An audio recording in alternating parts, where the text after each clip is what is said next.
Assalamualaikum dear students. So welcome once again. As you see here, the today's topic that is the central lowlands or Great Central Plains. तो बेटा आप देखो ये central लोलैंड्स और great planes जैसा कि आप जानते हैं हमने वहाँ पे पढ़ा था physiography of this north America continent.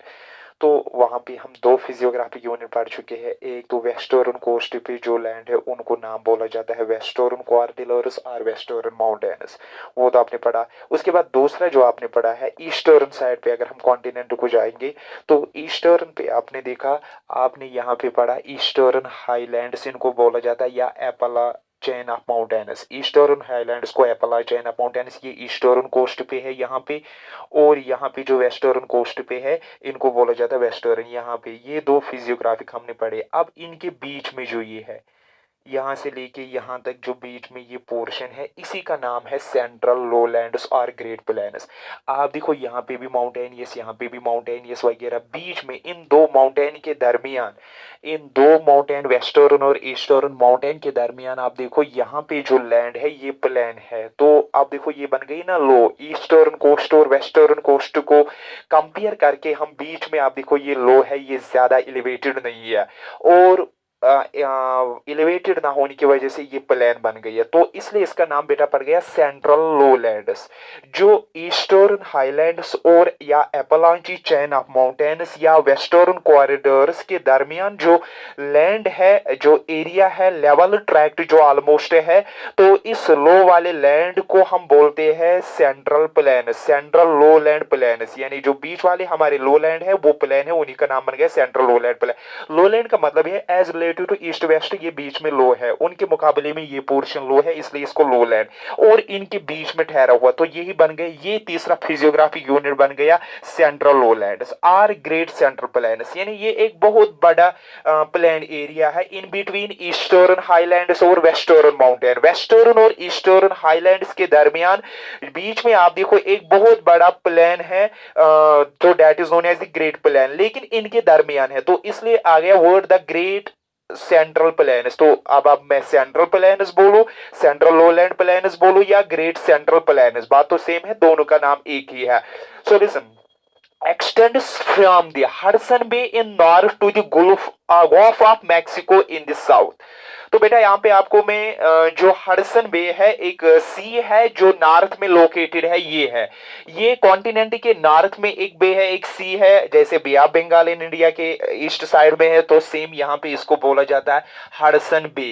Hudson Bay आप देखो इस सेंट्रल लोलैंड को नॉर्थ में है, और यहाँ हडसन बे, और यहाँ नीचे आप देखो गल्फ ऑफ मैक्सिको। जो गल्फ ऑफ मैक्सिको है, इनके बीच में नॉर्थ और साउथ में आपने देखा, नॉर्थ में हडसन बे, नीचे साउथ में आप देखो कॉन्टिनेंट के गल्फ ऑफ मैक्सिको, ईस्ट में आपने देखा ईस्टर्न हाईलैंड्स, वेस्ट में देखा आपने वेस्टर्न माउंटेन्स। तो इनके बीच में ईस्ट वेस्ट और नॉर्थ साउथ के बीच में आप देखो जो ये लोलैंड प्लेन एरिया है, central plain, that is known as central lowland plains और ग्रेट सेंट्रल प्लेन्स है।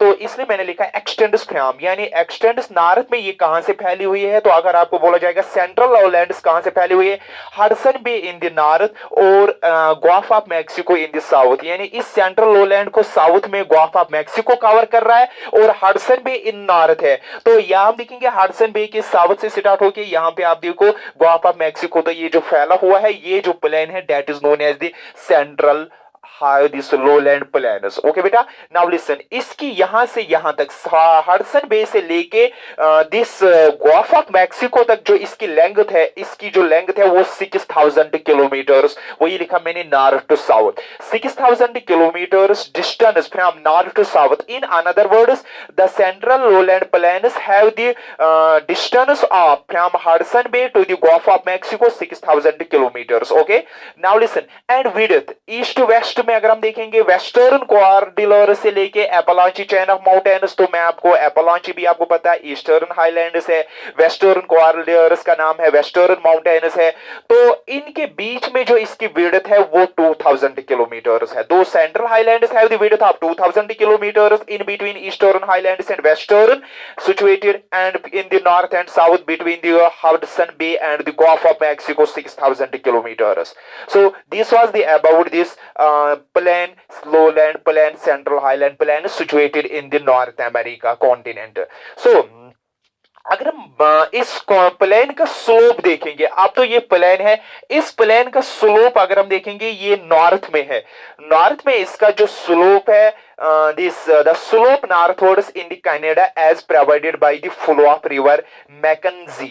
अगर आप देखो बेटा यहाँ इस साइड में नॉर्थ में इसका स्लोप इस साइड में है, यानी यहाँ स्लोप फ्लो इस साइड में है, क्योंकि इस साइड में आप देखो यहाँ पे आर्टिक ओशन है, आपको पता है यहाँ पे आर्टिक ओशन है, तो आर्टिक ओशन में यहाँ मैकेंजी रिवर, ये Mackenzie river flow in the Arctic ocean, यहाँ कनाडा इस साइड में इसका कनाडा एरिया आता है, कनाडा कंट्री का, तो यहाँ कनाडा का जो पार्ट है ये इस स्लोप का, अगर आपको बोला जाएगा इस प्लेन का स्लोप नॉर्थ में किस साइड में है, तो आपको पता है नॉर्थ वर्ड से, यानी नॉर्थ साइड में, क्योंकि ये आपको कैसे पता है, क्योंकि रिवर जो मैकेंजी है वो यहाँ कनाडा में या इसके नॉर्थ साइड में आर्टिक ओशन में, तो मैकेंजी रिवर किस रिवर ओशन में फ्लो होता है, आर्टिक ओशन में। उसके अलावा एक और इंपॉर्टेंट है मैसेस्पी मिसौरी रिवर, जो मैसेस्पी मिसौरी रिवर है ये अमेरिका का एक इंपॉर्टेंट रिवर है, ये गल्फ ऑफ मैक्सिको, तो इस साइड आप देखो ये ऐसे जाता है, यहाँ पे आप देखो जो मैसेस्पी और मिसौरी रिवर है, तो ये दो रिवर्स गल्फ ऑफ मैक्सिको में चले जाते हैं, क्योंकि ये भी वाटर बॉडी होती है, गल्फ होता है, तो गल्फ मीन्स एक्चुअली जहाँ पे water penetrate into the land है, पेनिट्रेट इनटू द लैंड है। तो लिसन बेटा मैं आपको यहाँ पे समझाऊं गल्फ किसको बोला जाता है। सपोज ये कोई लैंड है, ओके, इर्द गिर्द यहाँ पे वाटर बॉडी है, तो ये इरेगुलर बाउंड्री है ना, यहाँ आप देखो वाटर बॉडी थोड़ी पेनिट्रेट ऐसे है, ये वाटर है यहाँ पे बेटा, लेकिन यहाँ आप देखो ये इरेगुलर अंदर की तरफ है, नैरो इनलेट वाटर हो चुका है, मैं लैंड के अंदर नहीं बोल रहा हूँ, क्रेस्ट मेंटल के अंदर पानी इनलेट हो चुका है, मैं आप देखो कोस्टल एरिया में आप देखो जो कोस्ट के नजदीक कभी आप देखो इरेगुलर जो बाउंड्री बन जाती है कोस्ट पे, तो आप देखो उस कोस्ट में आप देखो किसी जगह पानी अंदर की तरफ गया, नैरो इनलेट है, किसी तरफ आप देखो water body penetrate, narrow penetrate अंदर की तरफ लैंड की हो चुकी है, जैसे आप देखो यहाँ इर्द गिर्द ये वाटर बॉडी है, लेकिन यहाँ आप देखो ये अंदर की तरफ हो चुका है, तो इसको बोलते हैं हम gulf. So the narrow inlet of water at the coastal areas, the narrow inlet of water deep into the land, deep into the land, यानी ये पानी अंदर की तरफ बन गया है, यहाँ पे यहाँ ऐसे वाटर बॉडी, यहाँ कोस्ट ऐसे है, तो ये वाटर बॉडी ऐसे है, तो उनको बोलते हैं गल्फ। तो आप देखो ये कोस्ट एरिया है, यहाँ ऐसे पानी अंदर की तरफ, गल्फ ऑफ मैक्सिको, ये गल्फ बन जाते हैं, गल्फ ऑफ दिस ओमान, कैम्बोट या बाकी अदर होते हैं, तो इसी तरफ इसको बोला जाता है गल्फ ऑफ मैक्सिको। तो अगर हम देखेंगे ये गल्फ ऑफ मैक्सिको में ये जाता है Mississippi and Missouri river, and this plain southwards में अगर हम देखेंगे ये साउथवर्ड्स प्लेन को चल रहा है, ये Mississippi and Missouri river which flow into the gulf of Mexico. The Mississippi Missouri river form the largest river system in North America, North America continent जो सबसे बड़ा, जितने भी रिवर सिस्टम है, रिवर सिस्टम हम बोल रहे हैं the river and its tributaries, एक river main river and its tributaries known as the river system, या हम वो बनाते हैं ड्रेनेज सिस्टम, जो सबसे बड़ा ड्रेनेज सिस्टम है, क्योंकि इस नॉर्थ अमेरिका कॉन्टिनेंटल लैंड को बहुत सारे रिवर्स ड्रेन कर रहे हैं, मैकेंजी रिवर है या बाकी अदर रिवर्स भी ड्रेन कर रहे हैं, इसके इस लैंड से पानी को रिमूव कर रहे हैं, ओशंस में ले जा रहा है या लैक्स में। तो सबसे बड़ा जो एरिया रिवर ड्रेन कर रहा है, सबसे बड़ा जो रिवर सिस्टम बना रहा है, जिसको लार्ज नंबर ऑफ ट्राइब्यूटरीज है, बड़ा रिवर है, large number of large area को ड्रेन कर रहा है, वो मैसेस्पी एंड मिसौरी रिवर, वो यूएसए का में जनरली ज्यादा पार्ट है, और इसका आप देखो ये आर्टिक में, सॉरी ये आर्टिक ओशन की तरफ जो जाता है वो मैकेंजी, वो कनाडा में ज्यादा आता है। तो इसलिए अगर हम देखेंगे ये इंपॉर्टेंट रिवर्स है, इस ये तो थर्ड एरिया था नॉर्थ अमेरिका का, बीच में ईस्टर्न वेस्टर्न हडसन बे गोलों के बीच में, इसको बोला जाता है सेंट्रल लोलैंड। ओके बेटा, तो अब आपका क्वेश्चन नीचे जो दिया है वो गॉर्जी एंड कैनियन, यानी बेटा गॉर्जी एंड कैनियन किसको बोलते हैं, तो गॉर्जी अगर हम देखेंगे या कैनियन अगर हम देखेंगे, ये तो दोनों आप देखो एक जियोग्राफिकल टर्म्स है, दोनों जियोग्राफिकल टर्म्स होने के बाद में आप देखेंगे इनमें डिफरेंस होती है। सो इसलिए अगर आप देखो आपको पता होना चाहिए गॉर्जी हम किसको बोलते हैं, कैनियन किसको बोलते हैं। अगर हम देखेंगे डिफिनीशन में, देखेंगे डिफिनीशन में दोनों को बोला जाता है narrow, this a narrow deep valley, a narrow deep valley with river at the bottom, एक नैरो डीप रिवर वाली, ये दोनों को बोला जाता है। लेकिन जनरली कभी इनको इंटरचेंजिंग भी हम इस्तेमाल कर रहे हैं, कैनियन होगा या गॉर्जी होगा तो हम सेम भी इस्तेमाल कर रहे हैं, लेकिन जियोग्राफिक में इनको थोड़ी डिफरेंस है, यानी जियोग्राफिकली, लेकिन नॉन जियोग्राफी और कैनियन और गॉर्जी तो सेम बोलेगा। Gorge a narrow deep valley with steep walls, a narrow deep valley with steep walls. Canyon को भी हम यही लिखते कभी a narrow deep valley with steep walls. तो लेकिन जनरली अगर आप देखो गॉर्जी जो है दिस बेटा जो वर्ड गॉर्जी है, gorge is a narrow valley, narrow valley steep walls। ये एक वैली होती है, एक नैरो वैली होती है। सपोज ऐसे ये बेटा एक माउंटेन है, तो आप देखो ये माउंटेन एरिया, बीच में आप देखो ये एक बन गई narrow valley with steep walls. आप देखो इसकी स्लोप विथ सिटी स्लोप्स, इस ये आप देखो लो लैंड बन गया, ये बन गया माउंटेन के बीच में लो लैंड। जो लो लैंड माउंटेन में होता है उसको वैली बन जाते हैं, लेकिन वैली के बहुत सारे टाइप्स होते हैं। जो ये नैरो वैली है विथ सिटी वॉल्स है, हम इसको गॉर्जी बोलेंगे। लेकिन बेटा कैनियन, कैनियन को भी हम यही लिखते हैं। जो कैनियन होता है, listen, a canyon is a, अगर हम बात करेंगे जो कैनियन होता है, a canyon is also a narrow valley, यानी कैनियन होता है is a narrow valley with steep walls. तो फर्क क्या है? ज्यादा अगर हम देखेंगे विथ सिटी वॉल्स तो इसको भी यही है, इसको भी है, लेकिन ज्यादा अगर आप देखो यूरोपियन पीपल, जो यूरोप के आप देखो यूरोपियन में वो कैनियन ज्यादा नहीं करती। जो वैली होगी ना माउंटेन्स के बीच में, आप देखो जो वैली होगी ए नैरो वैली, एक तंग वैली होती है। नहीं मैं आपको ऐसे बताऊं, जब आप माउंटेनियस एरिया में जाते हो तो माउंटेन के बीच में आप देखो वो गहरे नाले होते हैं, वो नाले होते हैं, एक साइड एक माउंटेन स्लोप इस साइड में, एक साइड इस साइड में। जैसे आप जम्मू गए हो, जम्मू नेशनल हाईवे पे आप देखो, जब आप जम्मू जाते हो तो आप देखो माउंटेन्स के बीच में भी आपको वो नाले दिखते हैं, माउंटेन पीक्स इस साइड बीच में गहरा, उसमें कोई पानी वानी चल रहा है, उस नाले से पानी भी गुजर रहा है, यानी उसके साथ रिवर भी, छोटा रिवर होगा या कोई सिटी वगैरह फ्लो होता है, तो हम उनको गॉर्जी बोलते हैं। लेकिन अगर हम देखेंगे यूरोपियन ज्यादा गॉर्जी इस्तेमाल करते हैं, कैनियन जो करते हैं ये अमेरिकन इस्तेमाल करते हैं, यानी यूएसए वगैरह में आप देखो जो नैरो डीप वैली होती है वो इसको कैनियन बोलते हैं। और हम यहाँ यूरोपियन जो ज्यादा होते हैं, हम सॉरी दिस यूरोपियन हम नहीं है, हाँ वो ज्यादा गॉर्जी इस्तेमाल करते हैं। सो दीज आर इंटरचेंजेबल, इनमें ज्यादा डिफरेंस नहीं है, दोनों नैरो वैलीज होती है, सिटी वैलीज। तो यहाँ से रिवर फ्लो होगा या नहीं भी होगा। कभी किसी ऐसे माउंटेन के बीच में आप देखो ऐसा गहरा नाला होगा, गहरा, लेकिन रिवर फ्लो नहीं होता है माउंटेन के बीच में, जो गहरा वो नाला है हम उसको गॉर्जी बोलेंगे। लेकिन किसी जगह आप देखो ये जो गहरा नाला होता है, जो माउंटेन के स्लोप से स्नो वनो मेल्ट होके इससे रिवर को इस स्ट्रीम चला जाता है, तब भी इसको ये भी गहरा, लेकिन हम इसको बोलेंगे गॉर्जी ए वैली विथ रिवर। लेकिन कभी ये वैली रिवर के बगैर भी होती है, इसके बॉटम से रिवर जो गुजर रहा है वो कभी नहीं होता है इससे रिवर से। तो ये पॉइंट आपको याद रखना है, यूरोपियन ज्यादा कैनियन सॉरी गॉर्जी इस्तेमाल करते हैं और ये ज्यादा कैनियन इस्तेमाल करते हैं यूएसए। जो गॉर्जी एक्चुअली वर्ड है, ये ग्रीक वर्ड है विच मीन्स थ्रोट। एक्चुअली आप देखो थ्रोट, गॉर्जी का मतलब थ्रोट। जैसे आप देखो ह्यूमन बॉडी को आप थोड़ा दिस व्यू करो, जो हमारा सर होता है वो ऊपर चौड़ा वगैरह होता है, बॉडी बाकी जो होता है, बीच में आप देखो एक नैरो पार्ट होता है जो हमारे सर और हमारी बाकी बाल और बॉडी को कनेक्ट कर रहा है। लेकिन ये नैरो पैसेज जो होती है, नैरो पैसेज ये दोनों को कनेक्ट कर रही है। तो इसी तरफ एक नैरो पैसेज, दो माउंटेन के दरमियान बीच में एक गहरा नाला, लेकिन ये नैरो क्या होती है, ये डीप होता है, ये एलिवेटेड नहीं होता। ये नैरो जो पैसेज दो दिस माउंटेन पीक्स के दरमियान है, तो एक जैसे थ्रोट जो बन गया है उस पार्ट और इस पार्ट में, अपर हेड पार्ट में और बीच में, अपर हेड पार्ट वाइड होता है थ्रोट के मुकाबले, नीचे भी वाइड होता है, बीच में थ्रोट होता है, ये नैरो होता है, जो ये नैरो सेक्शन कनेक्टिविटी देता है इन दोनों को। तो इसी तरफ ये नैरो सेक्शन जो है बीच में, ये नैरो और वॉल्स, इस साइड एक माउंटेन इस साइड माउंटेन, बीच में ये नैरो है, तो हम इसको गॉर्जी, तो इसलिए इसको गॉर्जी बन गया है। ये इस साइड और इस साइड के माउंटेन को बीच में आप देखो एक गहरा नाला है, नैरो है, that is known as the valley, लेकिन वैली है गॉर्जी है। तो gorge is a Greek word, जो गॉर्जी होता है वो ग्रीक वर्ड होता है विच मीन्स थ्रोट, यानी जनरली इसका मतलब क्या होता है, थ्रोट होता है। और a gorge is often smaller than canyon. अब एक्चुअल जो डिफरेंस है, लेकिन फिर भी थोड़ी डिफरेंस मैंने बोला, अगर हम गॉर्जी को देखेंगे smaller, smaller than canyon.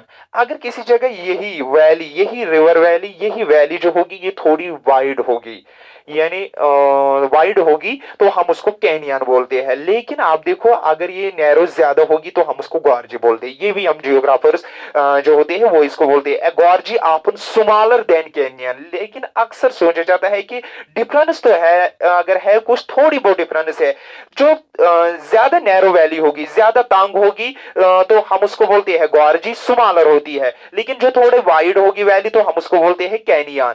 Although both words are used to describe deep narrow valley, लेकिन दोनों वर्ड का मतलब ही है, चाहे आप स्मॉलर हो, although although both words are used to describe the narrow valley, यानी दोनों का मतलब है माउंटेन के दरमियान जो नैरो वैली होती है, चाहे आप देखो थोड़ी वाइड हो, ज्यादा थोड़ी कम वाइड हो, तो दोनों का मतलब है narrow valley with the mountains, A deep narrow valley. ये डीप नैरो वैली होती है with vertical walls, steep walls. इनके इर्द गिर्द एक साइड पहाड़ जो होता है, दूसरे साइड तो जो वॉल्स होते हैं वो वर्टिकल होते हैं, स्लोप्स होते हैं, बीच में जो गहरा नाला होता है, दैट इज नोन एज गॉर्जी और कैनियन। बट व्हेन दिस गॉर्जी जो होता है, अगर ये नैरो वैली स्मॉल होगी तो हम गॉर्जी, अगर हम इसको बोलेंगे यहां पे हम देखेंगे थोड़ी वाइड होगी कैनियन। लेकिन ये भी एक थोड़ी डिफरेंस है, smaller than gorge, smaller than canyon. लेकिन जनरली अगर हम देखेंगे, ओवरऑल जनरल में अगर हम देखेंगे, यूएसए में ज्यादा कैनियन का इस्तेमाल किया जाता है, डीप नैरो वैली, और वहां पे यूरोप में इसको गॉर्जी का इस्तेमाल किया जाता है, व्हिच मींस गॉर्जी का ग्रीक वर्ड थोर। तो अगर हम देखेंगे दोनों वर्ड का मतलब है a deep narrow valley between the mountains. इस डीप नैरो वैली के बॉटम से रिवर होता है कभी और कभी नहीं होता है। So this is the difference between gorge and the river valley. A gorge and canyon both deep narrow valleys with river running along the bottom, यानी इनके बीच में से बॉटम से रिवर जाता है। But there is a difference between them, how gorge different from canyon. Gorge is smaller than, little smaller than canyon, and canyon is little larger than canyon, but both the words describe the narrow, both words describe the narrow deep valley in the mountains। दोनों का मकसद है narrow deep valley in the mountains। So okay, this was about the gorge and canyon। And जो मैंने वहां पे gulf भी बोला, gulf means a narrow inlet of water. एक बार फिर, a narrow inlet of water, a narrow inlet of water, deep penetrated into the land. अगर किसी जगह आप देखो ये लैंड है बेटा, ओके, ये लैंड एरिया है विदाउट वाटर कवर, इर्द गिर्द यहाँ पे कोई ओशन है, ओके बेटा, यहाँ पे ओशन है। तो लिसन, इस वाटर बॉडी, आप देखो ये जो कोस्टल एरिया होता है ये कभी रेगुलर नहीं होती, ये ऐसे नहीं होते straight.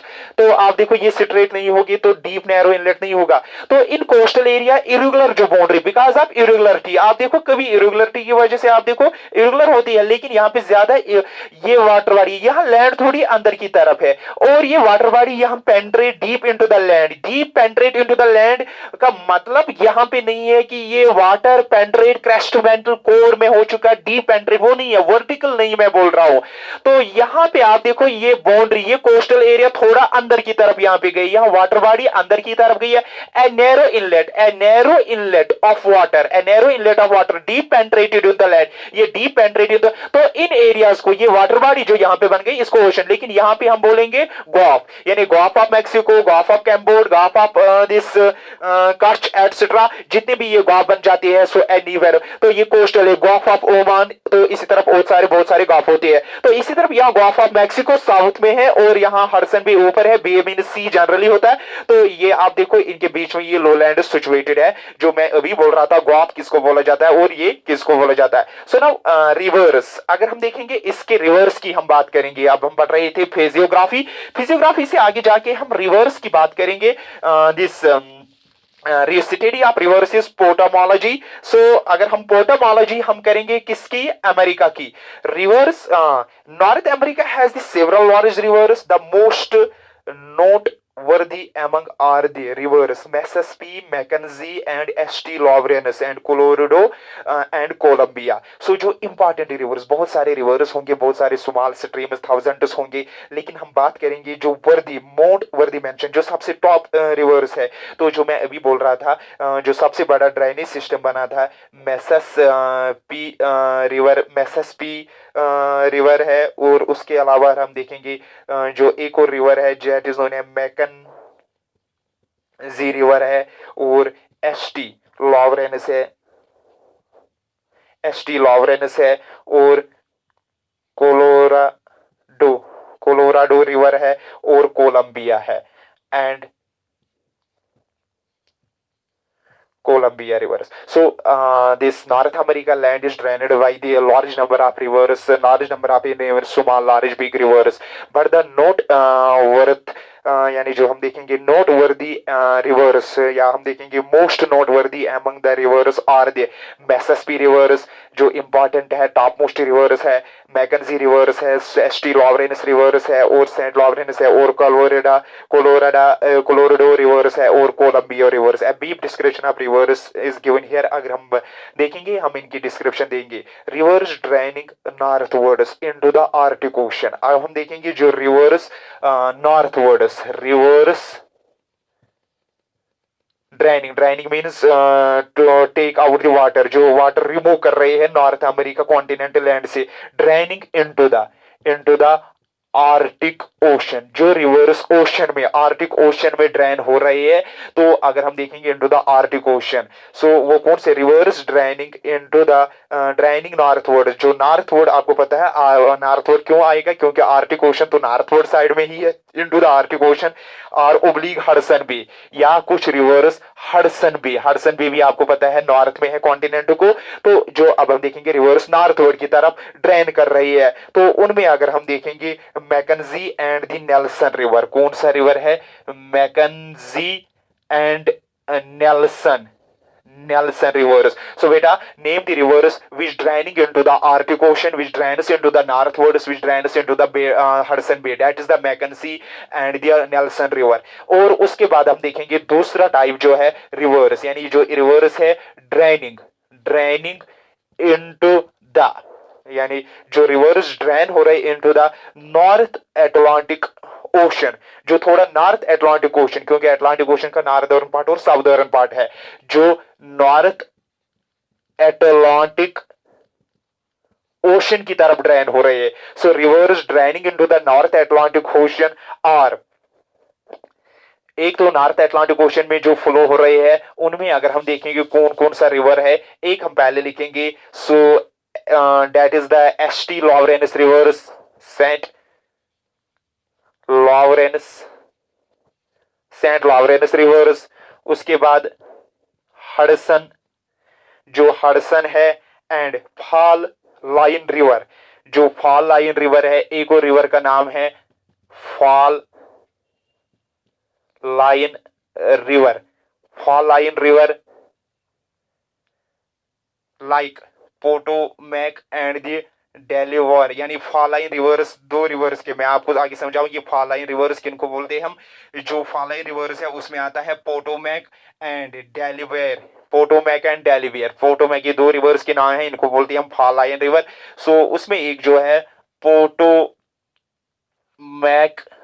Potomac river and Delaware, Delaware, Potomac and Delaware are known as the fall line rivers, fall line rivers. तो ये वो रिवर्स है, एक तो आपको पता है हडसन रिवर है, fall line river like Potomac and the Delaware and ST Lawrence connects and drains the great lakes. और जो ये एस्टी लॉरेनस है ये ग्रेट लैक्स को it is the most important inland waterway in the world and connects the lakes of Atlantic ocean providing the roads for the ocean going waste.